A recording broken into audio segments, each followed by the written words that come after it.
आपण पाहत आहात नाशिक खबर न्यूज, जनतेचे हक्काचे व्यासपीठ।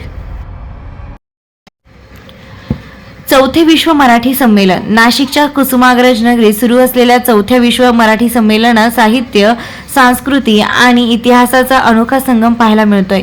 स्वर्गीय बाबुराव बागुल दालनात खासगी प्रकाशकांचे 150हून अधिक पुस्तक स्टॉल्स तसेच शासकीय विभागांची 33 माहितीपर दालने उभारण्यात आली आहेत।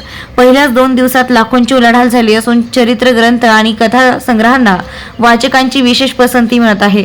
संमेलनातील आकर्षण ठरले ते म्हणजे शालेय विद्यार्थिनींनी सादर केलेले छत्रपती शिवाजी महाराज यांचे किल्ल्यांचे देखावे। शिवरायांच्या ऐतिहासिक वारशाची माहिती विद्यार्थ्यांनी प्रभावीपणे सादर केली। गड किल्ल्यांच्या प्रतिकृती आणि ऐतिहासिक घडामोडींचे सादरीकरण पाहण्यासाठी मोठी गर्दी उसळली। राज्याच्या मराठी भाषा विभागातर्फे आयोजित या संमेलनात विविध शासकीय दालनांतून शासनाच्या योजनांचा व्यापक प्रचार प्रसार करण्यात येतोय।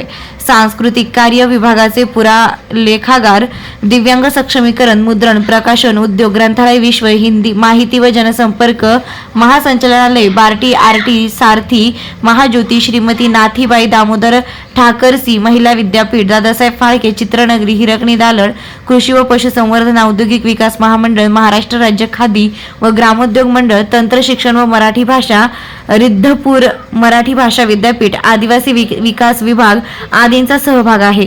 साहित्य, इतिहास आणि शासन योजनांची माहिती एकाच छताखाली देणारे हे संमेलन नाशिककरांसाठी ज्ञान आणि अभिमानाचा उत्सव ठरत आहे।